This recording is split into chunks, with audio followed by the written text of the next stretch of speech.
এই যে ভাইয়েরা, তোমরা যে মেয়েদের পিছনে যে টাকা উড়াও, টাকাটা না উড়াই নিজের পিছনে উড়াও, তাও তো তুমি বলতে পারবা যে না, টাকা কোনো ফাও কাজ দেয়নি।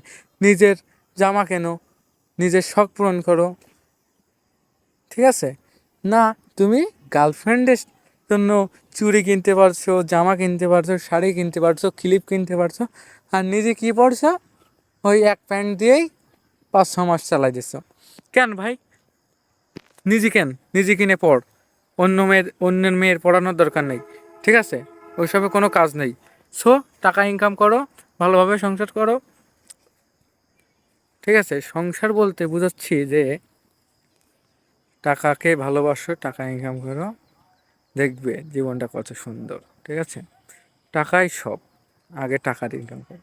তুমি, তোমার বাবা যদি টাকা না দিতে পারে, তুমি তার সাথেও খারাপ ব্যবহার করো, ঠিক আছে?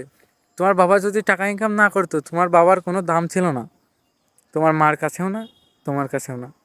তাই টাকা ইনকাম করো, ভবিষ্যতে ভালো কিছু করতে পারবে। ধন্যবাদ।